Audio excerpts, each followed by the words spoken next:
예, 기쁜 주일 주신께 감사합니다. 우리 서로에게 축복합니다. 할렐루야 샬롬하고 인사합니다. 할렐루야 샬롬 샬롬 샬롬 샬롬 샬롬 샬롬.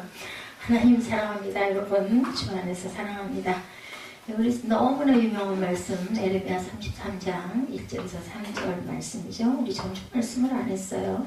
32장 보라네 숙부 살롬의 아들 하나님이 내게 와서 말하기를 너는 아나드스에 있는 내 밭을 사라. 이 기업을 물을 권리가 내게 있느니라 하시니라.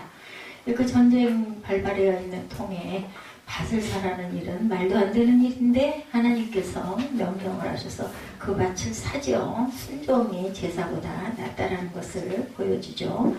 에레미야는 1장에서 29장까지는 하나님의 심판을 계속해서 예언을 했어요. 30장에서 33장에서는 주제가 바뀝니다. 미래의 소망과 위로를 전하고 있어요. 에레미야는 지금 어디에 있어요, 여러분들? 옥중에 있어요, 옥중에. 그죠? 그 신발을 외치는 바람에 목에다가 가둬버리죠. 절대 절망의 위기 상황이에요. 시드기야 제위 10년째 되던 해였습니다. 느부갓네살이 바벨론 왕이 된 지는 18년째가 됐어요. 그러니까 예루살렘이 완전히 망하기 1년 전입니다. 587년경. 이제 저희는 성경을 통해서 결과를 다 알고 보는 거지만 그때 그 당시에는 망한다라는 것이 1년 전이니까 표에 와서 닿지 않았다라는 거예요. 그래서 32장 1절에 보면은 예루살렘이 완전히 망하기 전 1년 전 587년경이다. 이게 증거되어 있습니다. 여기 성구 올라와 있죠. 우리 주보도 참조를 하시면서 보시면 좋을 것 같습니다. 그 바벨론 군대는 예루살렘 성을 이미 포위하고 있었어요. 1년 반 정도를 포위했다라고 나타나죠. 그리고 예레미야는 경호대 뜰에 갇혀있는 부분이 32장 2절에 나타나 있죠. 예, 전체 그냥 나라가 완전히 패닉 상태, 알죠? 공황 상태에 있었습니다. 최악의 상황에서 최고의 회복이 오늘 말씀이 선포됩니다. 너희는 부르짖으라 내가 들으리니 하시죠. 지금 같은 상황은 에레미야가 아무리 좋은 소리를 해도 절대 들리지 않을 상황.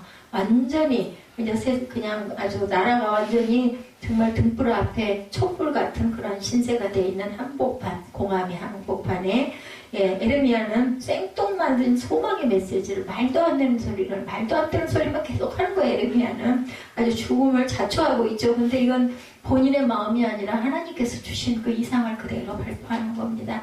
타이밍이 정말 우리 인간적인 눈으로 보면 말도 안 된다. 근데 여러분들 우리 살아가는 삶 속에서도 이런 일들은 얼마든지 있습니다. 우리가 보기에는 정말 바보 같고 미련하고 무식한 것 같고 인데도 믿음의 사람들이 하는 걸 보면 세상 사람들의 눈에 보면 정말 미련한 짓을 하고 앉아있는 거죠. 똑같은 상황이기도 합니다. 다 죽거나 포로가 되기 직전인데 모두가 캄캄한 절망 중에 있어. 지금 희망의 구멍은 바늘구멍만큼도 안 보이는 상황에 시위대 때 감옥에 갇힌 에레미야는 비로소 절대 소망을 외치는 부분이 바로 오늘 본문입니다. 애시당초 잘되게 하려는 징계였다라는 거예요. 망하게 하려고 한 게 아니라 우리 부모가 제가 일부 예배에서도 비유를 해서 비유할 사람이 저는 아들밖에 없다 보니까 아들 비유를 자꾸 드는데 어쨌든 어떤 부모나 마찬가지입니다. 아무리 악한 부모라도 정말 부족하고 공부를 많이 못하고 무식하고 아니면 범죄자의 그 엄마 부모라도 자녀가 잘 되기는 누구나 다 바라죠. 하나님도 마찬가지다. 망하게 하려고 했던 게 아니라는 거지. 깨달아 알게 정신 차리게 해주려고 회초리를 쳤다라는 겁니다. 내가 이성 백성을 치료해 낫게 해주려고 평화와 번영을 누릴 수 있게 해주려고 너희들이 정신을 안 차리니까 내가 이렇게 했다는 말씀을 합니다. 6절에서 9절에 보면 이스라엘과 유다를 옛날처럼 이제는 회복시켜 주겠다. 너희를 용서하겠다. 예루살렘은 다시 세상의 이름을 떨치게 되겠고 그곳 백성은 행복해질 것이다. 우리 33장의 주요한 구절도 그렇게 어려운 구절은 없더라고요. 제가 찬양 중에 잠깐 살펴봤어요. 우리 잠깐 보도록 하죠. 제가 말씀을 천천히 한다고 해서 또 바쁘게 하죠. 여러분들 빨랑 끝내고 싶어 할 것 같아서 근데 이거 고쳐야 됩니다. 제가 33장 2절에 보면 뭐라 그래요? 하나님은 언약을 맺고 언약대로 일하시고 언약을 성취하시는 야훼다. 이를 행하시는 야훼 그의 이름을 야훼라 하리라 이렇게 말씀하죠. 2절에 성취하시는 하나님은 우리가 어떻게 할 때 일을 행하시는가? 기도할 때 행하시죠. 3절에 너희는 부르짖으라 하고 얘기하죠. 출애굽기 2장 23절에서 25절에도 부르짖는 소리가 하나님께 상달된지라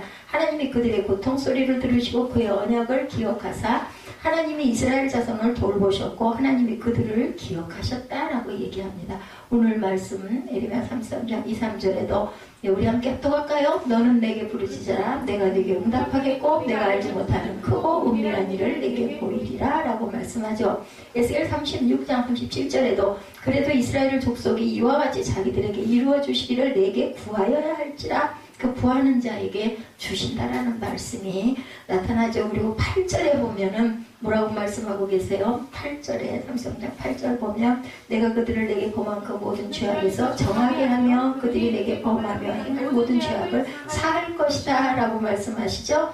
에스겔 36장 24, 5절에도 내가 너희를 여러 나라 민족 가운데서 인도하여 내고 여러 민족 가운데서 모아내리고 고국 땅에 들어가서 맑은 물을 너희에게 뿌려서 너희로 정결하게 하되 너희 모든 더러운 곳에서 모든 우상 숭배에서 너희를 정결하게 하겠다. 씻어주겠다는 이 말씀은 예레미야 31장 34절에도 똑같이 나타나 있습니다. 그리고 17절에 보면 다윗에게 영원히 끊어지지 아니할 것이며 얘기하시죠. 다윗에게 하신 언약이 변함없음을 다시 한번 확인시켜 주시는 부분입니다. 사무엘하 7장 16절에 내 집과 내 나라가 내 앞에서 영원히 보존되고 내 왕위가 영원히 경고하리라 하셨다 하라. 열왕기상 2장 4절에도 야훼께서 내 일에 대하여 말씀하시기를 만일 내 자손들이 그들의 길을 삼가 마음을 다하고 성품을 다하여 진실이 내 앞에서 행하면 이스라엘 왕위에 오를 사람이 내게서 끊어지지 아니하리라 하신 말씀을 확실히 이루시리라 이렇게 증거하셨어요. 그리고 20절에서 21절로 본문에도 낮과 밤에 대한 언약을 하시죠. 즉 자연의 법칙이 변하지 않듯이 하나님께서 다윗에게 하신 언약도 변하지 않을 것인데 그것이 내 언약을 잘 지켰을 때 이야기입니다. 시편 89편 34절에서 37절에 증거합니다. 내 언약을 깨뜨리지 아니하고 내 입술에서 낸 것은 변하지 아니하리로다. 내가 나의 거룩함으로 한 번 맹세하였은즉 다윗에게 거짓말을 하지 아니할 것이라. 그의 후손이 장구하고 그의 왕위는 해같이 내 앞에서 항상 있으며 궁창의 확실한 증인인 달같이 영원히 번개하게 되리라. 이것도 밤과 낮을 비유해서 말씀하시죠. 마태복음 5장 18절에 진실로 너에게 이르노니 천지가 없어지기 전에는 율법의 1.1획도 결코 없어지지 아니하리라. 다 이루리라 하시죠. 베드로전서 1장 24, 5절에도 그러므로 모든 육체는 풀과 같고 모든 영광은 불의 꽃과 같으니 풀은 마르고 꽃은 떨어지되 오직 주의 말씀은 세세토록 있도다 하였으니 너에게 전한 복음이 곧 이 말씀이라. 그리고 본문 22절에 하늘의 만상은 셀 수 없으며 나를 섬기는 레위인을 번성하게 하리라고 말씀하시죠. 이건 창세기 22장 17절 말씀과 같습니다. 아브라함에게 주셨던 약속이죠. 오늘날 영적인 자손들에 의해서 성취가 될 것이라. 17절에 창세기 22장 10절 내가 네게 큰 복을 주고 네 씨가 크게 번성하여 하늘의 별과 같고 바닷가의 모래와 같게 하리라. 갈라디아서 3장 29절에 너희가 그리스도의 것이면 곧 아브라함의 자손이요 약속대로 유업을 이을 자니라. 베드로전서 2장 9절에 그러나 너희는 택하신 족속이요 왕같은 제사장들이요 거룩한 나라요 그의 소유가 된 백성이다. 오늘 33장 전체적인 내용이 내 언약을 잘 지키면 내가 너에게 복을 주고 나는 확실한 하나님, 나는 신실한 하나님, 1.1획도 변함이 없으신 하나님이라는 것을 선포하는 에레미야의 그러한 고백들이 오늘 본문에 나타나 있습니다. 예루살렘은 다시 세상 이름을 떨치게 되겠고 그곳 백성은 행복해질 것이다 라는 내용이 6절에서 9절의 내용입니다. 이것은 과거에 거짓 선지자들이 남발했던 공수표, 그것이 그대로 복을 주겠다는 거죠. 이러면 지금까지 계속 절대 절망, 항복, 포로만 선포해 왔어요. 27장 12절에도 나타나 있습니다. 너희들이 돌이키면 용서해 주시겠다라고 선포하기도 했죠. 26장 13절에도 백성들이 돌이키지 않았기 때문에 무서운 심판만이 지금까지 예고가 됐습니다. 그래서 자기가 전한 예언 그대로 무서운 심판이 시행될 찰나에 예레미야 180도로 절대 희망을 이제는 선포합니다. 그러니까 유대를 향한 하나님의 징계는 애당초 자기 백성을 잘 되게 하시려는 징계였다. 정말 하나님이 화가 나서 손을 대신 거라면 내가 그렇게 말했는데 불순종했으니 이제부터 어디 한번 당해봐라, 맛 좀 봐라 했을 건데 그게 아니죠. 막상 무서운 회초리를 맞게 된 백성들에게 너희는 다시 회복되어 이전처럼 명성을 달리게 될 거야. 예, 이렇게 말씀하시고 소망을 주십니다. 예당초 잘 되게 하시려던 징계였다는 뜻이죠. 예, 적절할지 모르지만 부모가 자기 자녀 잘못을 보고 맷때릴 때도 그죠? 좋은 말로 일장훈시하고 나서 때리는 것과 같다라는 거죠. 예, 이것은 분노의 무졸죄가 아닌 것이다.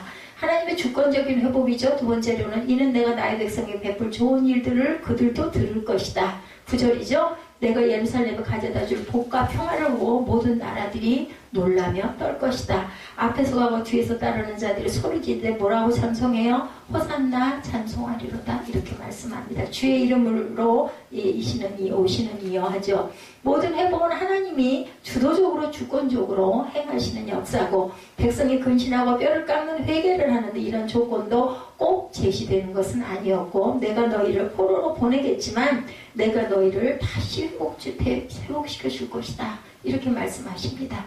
예, 예레미야가 오지병을 깨는 퍼포먼스를 한번 했었죠. 항아리를 깨뜨리는 거 했었죠. 앞부분에 보면 하나님의 백성 간에 맺어졌던 언약이 깨졌음을 선포한 적이 있어요. 19장 11절에 그들에게 이르기를 만군의 야훼께서 이와 같이 말씀하시되 사람이 토기장의 그릇을 한 번 깨뜨리면 다시 완전하게 할 수 없나니 이와 같이 내가 이 백성과 이 성읍을 무너뜨리니 도벳에 매장할 자리가 없을 만큼 매장하리라. 언약도 파기되었어요. 예, 우리 19장 11절 말씀 나와 있지 않나요? 제가 못 실었나요? 이 백성과 이 성을 무너뜨리니 도벳에 매장할 자리가 없을 만큼 매장하리라고 그러죠. 언약이 파기되었으니 하나님의 자기 백성 보호 의미도 이제는 자동 폐기됐다. 너희들이 언약 안 지켰으니까 내가 너랑 약속한 거 이제 무효야. 이 얘기예요. 그래서 포로로 잡혀가려는 찰나에 하나님은 주권적으로 새 언약을 선포하시죠. 여호와의 말씀이라 보라 날이 이르르니 31장 31절에도 내가 이스라엘 집과 유다 집에 새 언약을 맺으리라 이렇게 말씀하셨어요. 그들은 돌비석이 아닌 어디에 마음에 새기는 언약이었습니다. 마음으로 자발적으로 하나님을 섬기는 새 백성을 만드시겠다라는 약속입니다. 이 모든 일은 하나님의 주권적으로 하시는 일이고 그 일은 일어날 것이고 그것은 성도의 특권이자 축복이다. 부활절 오죠. 다음 주 고난주일을 통해서 부활절이 옵니다. 그것이 바로 우리에게 주시는 축복을 약속한 것을 성취하신 사건이에요. 예수를 통해서. 누가 그랬다고 그랬어요? 그것을 깨닫고 정말 이거는 나를 위한 하나님의 특별한 조치였구나라는 걸 깨달았다고 그러죠. 그래서 무릎을 꿇고 기도했다라는 거 제가 9시에 간증한 거 있습니다. 한번 쓰러진 성도도 망한 성도도 하나님의 주권적 역사로 회복될 수가 있다. 회개하면 됩니다. 회개인데 근데 그냥 의식적인 거 하나님이 아시죠? 진짜로 마음에서 아까 아들이 그 주방에 와가지고 정말 미안해 하고 얘기하더라고요. 근데 얘기하는 거 그냥 할 수 있잖아요. 화가 나셨네. 내가 어저께 조금 부족했구나 할 수도 있는데 느껴지는 게 진짜 미안하다는 마음이 담겨 있구나 하는 걸 깨달는 거. 마음은 마음으로 압니다. 그래서 뭐 누가 그 얘기 하더라고요. 머리로 생각해서 하는 거는 그냥 머리로 생각하고 말지만 그 노래도 마찬가지고 가슴 속에서 나온 그런 언약과 맹세와 그 입술의 고백은 가슴으로 같이 느끼는 거죠. 하나님은 우리 마음을 심정을 아시죠. 예레미야가 3장에 55, 6절에 보면 주께서라는 단어가 수십 번 반복돼서 나옵니다. 주께서 주권적으로 진노하시고 포로로 보내셨다. 그래서 그 징계를 당할 때는 잠잠히 당해라는 것이 예레미야의 주제였었어요. 그냥 진노하셔서 화를 내리시면 그냥 당해. 하나님께서 아신다라는 거죠. 그리고는 다시 이전처럼 회복해 주신다. 분명히 하나님이 의도가 있어서 우리에게 하는 것은 아까 김자옥 씨 돌아가셨지만 그분 간증 보셨죠? 고난을 당하는 사람, 물질이 풍요하면 예수한테 안 나온다는 것, 기도 안 한다는 거죠. 예수 믿는 사람조차도 물질이 풍요하고 살기가 좋고 하면 기도가 해이해지게 마련입니다. 우리 인생은. 근데 정말 고난을 주시는 건 하나님이 사랑하는 자녀다.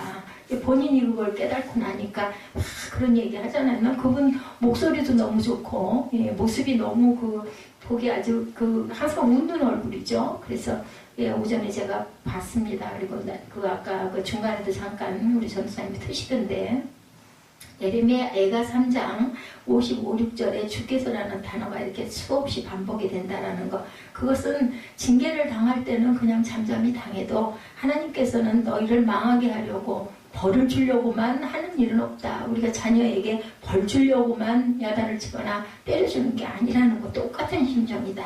그래서 이전보다 더 나은 회복과 축복을 주시겠다. 그래서 저는 믿습니다. 지금 우리가 좀 고난의 시간들을 가고 있지만 분명히 하나님께서 제가 나중에 천국에 가는 후대라도 분명히 하나님께서는 그거보다 우리가 생각할 수도 없는 축복을 분명히 부어주시리라고 믿습니다.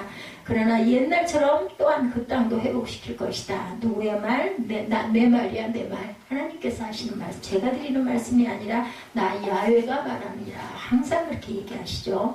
33장 10절에서 13절 내용을 보면 야훼께서 이와 같이 말씀하시니라. 너희가 가리켜 말하기를 황폐하여 사람도 없고 짐승도 없다 하던 여기 곧 황폐하여 사람도 없고 주민도 없고 짐승도 없던 유다 성읍들과 예루살렘 거리에서 즐거워하는 소리, 기뻐하는 소리, 신랑의 소리, 신부의 소리와 및 만군의 야훼께 감사하라. 야훼는 선하시니 그 인자하심이 영원하다는 소리가 야훼와 성전에 감사제를 드리는 자들의 소리가 다시 들리리니 이는 내가 이 땅의 포로로 돌려보내어 지난날처럼 되게 할 것이니라. 야훼의 말씀이니라. 12절이죠. 만군의 야훼께서 이와 같이 말씀하시니라. 황폐하여 사람도 없고 짐승도 없던 이곳과 그 모든 성읍에 다시 목자가 살 곳이 있으리니 그의 양들을 눕게 할 것이라. 산지 성읍들과 평지 성읍들과 네겝의 성읍들과 베냐민 땅과 예루살렘 사면과 유다 성읍들에서 양떼가 다시 계수하는 자의 손 아래로 지나가리라. 야훼의 말씀이니라. 우리 주변에 큰 시정을 겪었다가 회복된 사람들을 보면 이전처럼 회복되고 어떤 면에서 이전보다 더 낫게 회복되는 분들도 있습니다. 이전에는 평탄했지만 어딘지 모르게 자만했는데 회복되는 지금도 평탄하지만 어딘지 모르게 겸손하여져 있다. 고난당하고 나면 겸손한 마음가짐이 됩니다. 내 맘대로 내 뜻대로 되는 일은 없어. 하나님이 섭리하시고 주관하시고 이렇게 되면 겸손하지 않을 수가 없죠. 건방을 떨 수가 없습니다. 이스라엘은 이제껏 심판을 받는 마당에서 하나님은 말씀하시죠. 너희들은 이전처럼 회복될 거다. 얼마나 반갑고 기쁘겠어요. 10절에 소리와 야훼 성전에 감사절 드린 자들의 소리가 다시 들리리니 이는 내가 이 땅에 포로를 돌려보내 지난날처럼 회복되게 할 것이니라. 야훼의 말씀이라. 이전보다 더 좋게 회복될 것이라는 겁니다. 백성들이 감사의 표시로 야훼 성전에 제물을 바칠 것이다. 그들은 야훼를 찬양하고 야훼는 선하시며 그 사랑은 영원하다고 외칠 것이다. 11절에 이렇게 말씀합니다. 그들이 이전보다 더 뜨거운 신앙, 더 신실해질 것이다. 왜냐하면 은혜로 죽을 수밖에 없었는데 다 풀리고 회복이 되면 감사 안 할 수가 없지 않겠어요? 고난 후에 회복된 사람은 마음과 신앙이 당연히 과거보다 더 좋게. 근데 이게 꾸쭉 가면 좋은데 가다가 어느 순간이가 또 조금 흐려지다가 언제 그랬느냐는 듯이 또다시 본색이 드러나는 게 문제입니다. 우리의 삶이 그래요. 그래서 유다 성읍들과 예루살렘 거리에서 즐거워하는 소리, 기뻐하는 소리, 신랑의 소리, 신부의 소리. 신랑 신부는 결혼하면 어때요? 너무 기쁘지 않아요? 그 다음에 올 고난도 많고 그죠? 어려움 굉장히 많은데도 그런 거 생각 안 해요. 그런 소리들이 들릴 것이다. 사명을 감당하는 회복이 또한 일어나야 할 것이다. 징계 70년의 포로를 통해서 회복된 이스라엘은 하나님 나라의 사명을 감당하는 그릇으로 이제 변화가 됩니다. 그날이 오고 그때가 되면 내가 다윗의 집안에 의로운 가지가 나게 하겠다. 예수 그리스도시죠. 33장 15절입니다. 그날 그때 내가 다윗에게서 하는 공의로운 가지가 나게 하리니 그가 이 땅에 정의와 공의를 실행할 것이다. 이제야 비로소 하나님의 구속의 역사를 일으키실 것이다 라고 예언을 합니다. 지금 에레미야가 선포한 예언이 예수가 나시고 그리고 부활하시는 그 역사를 다시 말씀하시는 거죠. 오늘날 우리 주변에도 심심치 않게 이런 일들이 목격이 됩니다. 내가 주님 나라를 위해서 신실한 일꾼인가 이 생각을 할 때가 많죠. 저도 그런 생각을 많이 합니다. 과거에 한 번 이상 재난을 당하거나 큰 시험을 당했지만 극복되었던 사람들은 변화가 되는데 이제는 주님의 일꾼이고 하나님 나라의 용사로 탈바꿈이 됩니다. 그래서 밭을 사는 그런 사건이 있었죠. 지난장에도 있었습니다. 지금 온 이스라엘은 공황 상태이고 39장 1, 2절에도 나타나 있습니다. 바벨론 군대가 온 예루살렘을 포로로 포위하고 있었고 총 1년 6개월 만에 함락을 당해요. 39장 1, 2절에 그 사건이 일어납니다. 굶어 죽느냐 잡혀 죽느냐 이런 최후의 선택의 기로에 놓여 있을 그때 엉뚱하게 에레미야는 하나님의 명령에 따라 그 양 땅 아나돗 밭을 삽니다. 32장에 나타나 있죠. 9절에 그는 감옥에 갇힌 상태에서 밭을 사라고 예언자가 와서 얘기하는 대로 그걸 사요. 내 숙부의 아들 하나멜의 아나돗에 있는 밭을 사는데 멸마 은 17세겔을 달아주었다. 32장 9절에 나타나 있죠. 그래서 33장은 12대 감옥에서 두 번째 예언을 받는 거예요. 32장의 토지 구입은 12대 감옥에서 받은 첫 번째 예언이었고 지금은 두 번째 예언이다. 전쟁이 나면 다 죽고 난리가 날 텐데 그 땅을 사서 뭐 하겠어요. 그죠? 무용지물일 텐데 그런데도 하나님은 사라고 그러세요. 그러니까 우리가 때로는 이렇게 미련한 짓을 할 때가 있다는 신앙인들은 보면 세상 사람들이 볼 때는 아이고 미쳤나 봐. 왜 저 짓을 왜 해? 이럴 때가 있다는 거죠. 쉽게 얘기해서 하나님 절대 절망의 위기 상황에서 난간에서 막 아래로 떨어지는 사람에게 너는 앞으로 잘 될 거야. 얘기하면 미뤄져요. 근데 그걸 믿으면 그분에게는 축복이 온다라는 겁니다. 하나님은 절대 절망의 위기에 처한 사람에게 신앙 안에서의 절대 희망을 약속하시기도 한다. 다른 말로 절대 절망이 없으면 절대 소망도 없다는 거예요. 우리가 엄청난 절망을 당했을 때 거기서 빛을 발견하기 위해 깜깜한 길 가다가 조그만 불빛 멀리서 비치면 어때요? 엄청 반갑고 기쁘죠. 이런 상태. 하나님의 소망의 메시지가 가장 절망적인 순간 망하기 직전 587년에 비로소 선포되었다는 타이밍은 성도가 망해도 완전히 망하는 것은 절대 아니라는 소망을 가지라는 뜻이기도 합니다. 근데 실제 있었던 역사 이야기예요. 더 새롭게 회복되기 시작하는 시점이라는 것을 우리에게 말씀합니다. 예, 아이러니한 것은 그렇게 쉴 새 없이 심판과 재난을 외치던 에레미야가 실제로 피할 수 없는 재난이 닥치게 되자 오히려 회복과 소망을 외치고 있는 것. 어떻게 잘못 생각하면 어때요? 죽을까 봐서 이제는 안 죽으려고 작전을 썼지 이렇게 생각할 수도 있어요. 이스라엘의 변화와 회복 새롭게 되면 바벨론 포로라는 그 정화 기간을 거친 다음에 그것도 없으면 좋겠지만 제가 아까 일부 예배 제가 이렇게 몸이 불편하지 않고 이런 은혜가 있었으면 좋을 텐데 근데 다 좋은 건 없죠. 우리 세상 사회도 이랬기 때문에 하나님께 더 내가 나를 다 의지하고 드리게 되죠. 예, 그래서 절대 절망에 처한 이스라엘 백성들의 귀에 절대 소망의 메시지를 불어넣어주고 실제로 에레미야에게 그 표면적으로 밭을 사게 표적으로 밭을 사게 하신 사건입니다. 오늘도 우리 주변에 보면 많은 환난당한 성도들 절대 절망에 처한 사람들 그리고 그것이 바로 그들에게 절대 소망이 있고 하나님이 주권적으로 그들을 회복시킬 것이라는 것을 그것이 바로 증거라는 것 그리고 그들을 하나님의 나라의 사명자로 쓰신다라는 것을 우리가 나타내 보일 때가 너무나 많다. 에레미야는 12대 감옥 속에서 부르짖는 기도 중에 큰 놀라운 비밀을 깨닫게 됩니다. 에레미야 33장 3절이죠. 너는 내게 부르짖으라 내가 내게 응답하겠고 내가 알지 못하는 크고 은밀한 일을 내게 보이리라. 다이알 119 이런 얘기 많이 하죠. 이 33장 3절을 우리는 이 세상을 살아가면서 수많은 위기를 만날 때 힘으로 감당될 수 없는 일들이 너무나 많습니다. 우리의 지혜와 능력으로 해결할 수 없는 일들도 많죠. 그래서 낙심하기도 하고 좌절하기도 합니다. 그러나 우리를 구원하신 하나님은 우리를 사랑하시기 때문에 늘 항상 어떠한 상황에도 우리와 함께 해주신다. 다만 어떨 때 하나님께 손을 내밀고 하나님을 의지할 때 우리를 도와주시기를 원하고 손 내밀고 계신다라는 걸 잊지 마시기 바랍니다. 우리가 부르짖을 때 도와주시겠다. 오늘 본문에도 그러시죠. 우리 기도를 들으시고 도와주신다. 우리 입술로 선포하는 것을 사용하셔서 역사하신다. 그렇기 때문에 내가 마음으로 기도하면 되지 뭐 이렇게 그죠? 마음으로 기도 안 하는 사람보다는 낫습니다. 근데 여러분들 한번 입술로 소리를 내서 해보세요. 그렇게 되면 은혜가 엄청납니다. 그 생각이 나요. 어떤 분이 아내가 없는 사이에 쑥스러워서 보통 때는 나도 기도를 좀 한번 해보고 싶은데 어찌 저렇게 내 아내는 기도를 잘할까? 어떻게 그거 입술로 얘기를 하다 말이 막혀갖고 몇 마디 하다 보면 말도 안 나오는데 그래서 그걸 못했는데 아내가 없으니까 애따 됐구나. 요 사이에 내가 한번 기도라는 걸 해보자 했다 그러죠. 그래가지고 본인이 혼자서 기도를 하는데 쑥스러워가지고 벽을 쳐다보고 앉아가지고 하나님 하고 불렀대요. 아버지 하고 불렀대요. 아버지 하고 불렀는데 말이 안 나오더래죠. 그래서 아버지 하고 더 불렀다 그러죠. 그러다가 그만 가슴에서 그냥 왕 울음이 터져가지고 울면서 막 회개를 했었다. 그리고 변화가 됐다는 그런 이야기를 들었어요. 그분들 마음속으로 기도 안 하셨겠어요? 하나님 이것도 해주세요. 뭐 어린아이 기도죠. 이것도 해주세요. 이것도 불편해요. 이거 못 믿겠습니다. 이건 어떻게 하면 좋습니까? 아마 이런 생각 했을 거예요. 그 남편도 맨날 아내 따라서 주일마다 교회를 가면서.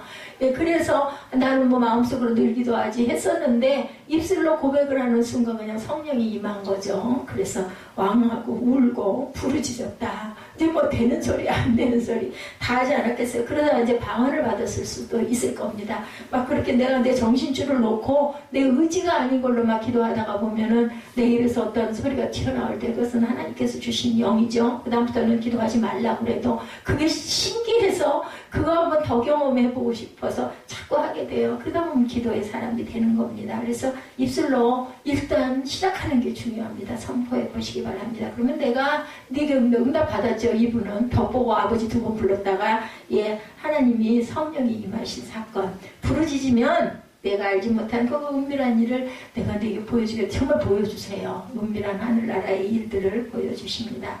오늘 말씀을 통해서 하나님이 약속하신 기도 응답의 비밀을 여러분들 배우시기 바랍니다. 모두 오늘 입술로 선포하시는 축복과 그러한 능력을 배워가시기 바랍니다. 그냥 하시면 돼요. 되는 소리 좀. 그래서 제가 통성기도 시간을 끝에 뒀죠. 그냥 각자 기도하자 그러면은 기도를 안 하거나 못 하거나 그럴 수가 있기 때문에 제가 그냥 그걸 방법을 그 하나님이 주셔서 지혜를 축도 전에 기도를 한바탕 하고 축도를 하면은 앉아있는 자세가 흐트러지지 않으니까 그러다 보면 나도 모르게 내가 정말 간절해지면 입술로 고백할 수 있거든요. 뭐 들리나요? 안 들리죠. 그러다 보면 방언을 받게 되고 성령이 임하시면 입술을 여는 게 중요하다라는 마음을 주시더라고요.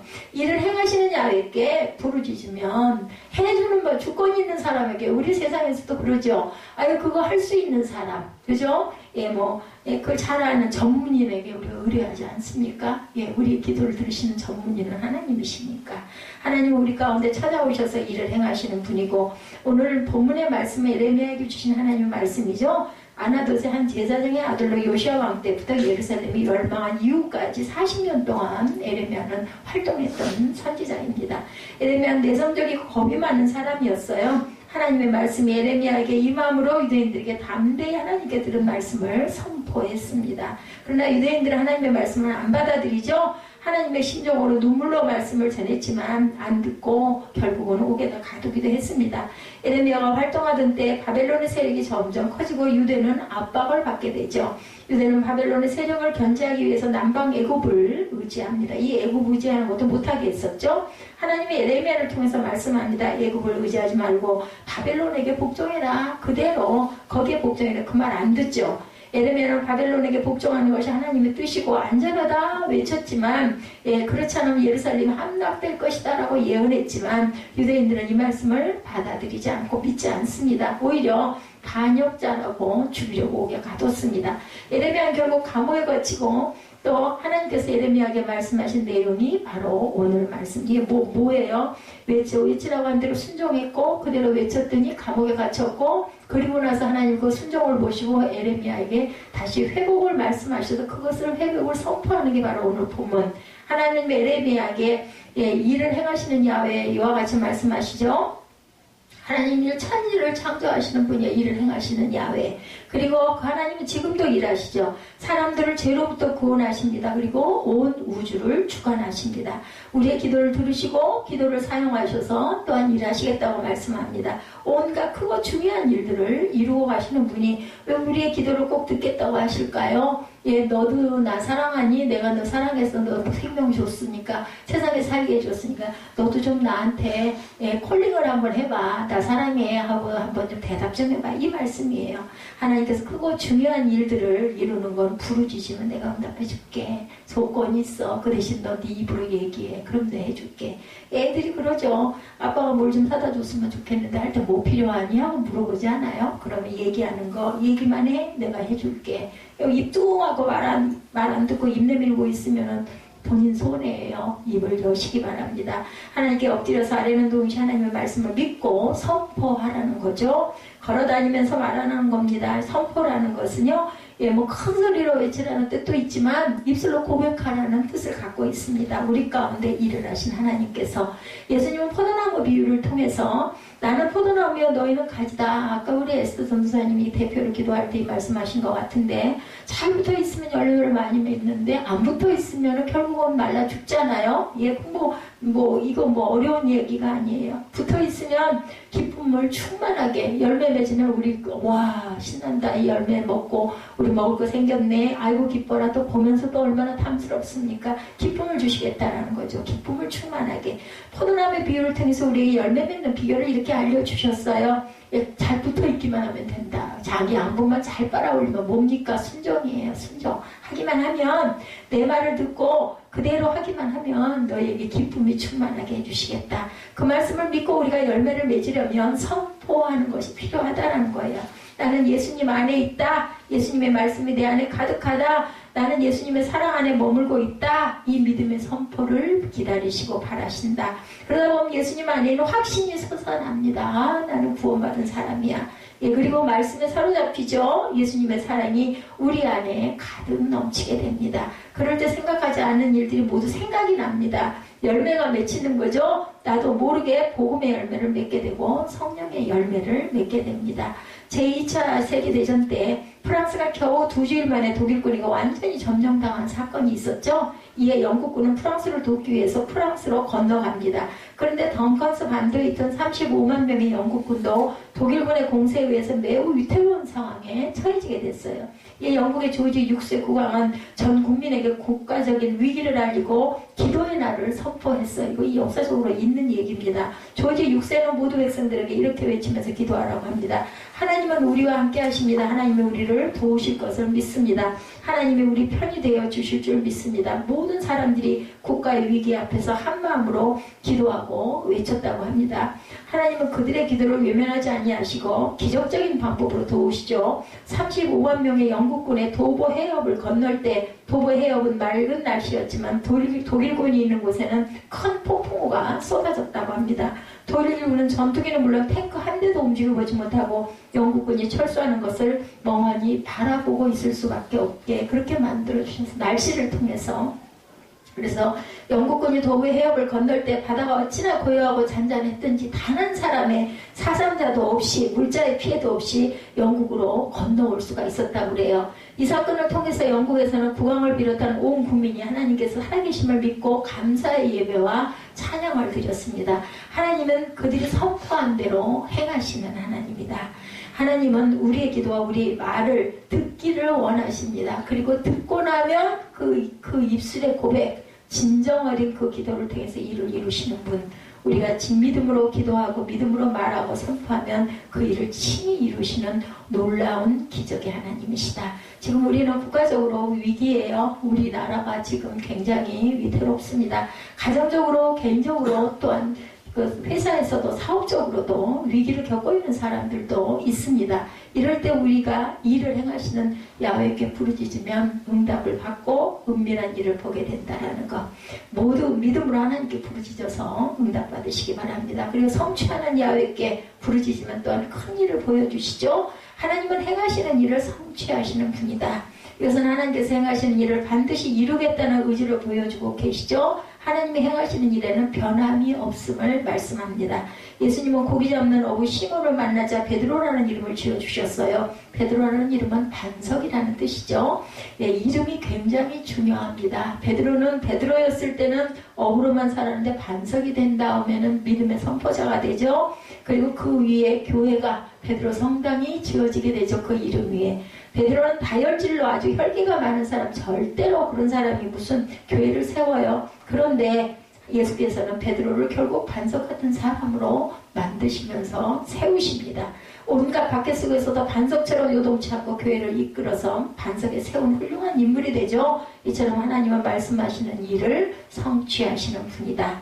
하나님께서는 에레미야에게 확실히 이루기 위하신 것, 이스라엘이 하나님의 택한 백성이지만 하나님께 범죄함으로 하나님은 그들을 징계하셨고 그렇다고 그들을 아주 버린 것은 아니고 유대인들의 죄가 크기 때문에 바벨론을 이용해서 징계하셨고 성읍이 무너지고 성전이 무너지는 사건을 일으킵니다. 가옥은 모두 다 파괴가 당합니다. 유대인들은 포로로 잡혀가게 되죠. 그러나 하나님은 때가 되면 돌아오게 하실 것이다 라고 오늘 확실하게 선포를 합니다. 이것을 반드시 이루일 것이다. 하나님이 그 말씀을 성취하실 것이다. 이걸 믿으라는 겁니다. 6절 이하에 보라 내가 이 성읍을 치료하며 고쳐 낫게 하고 평안과 진실이 풍성함을 그들에게 나타낼 것이며 내가 유다의 포로와 이스라엘의 포로를 돌아오게 하며 그들을 처음과 같이 세울 것이다. 이렇게 말씀하시죠.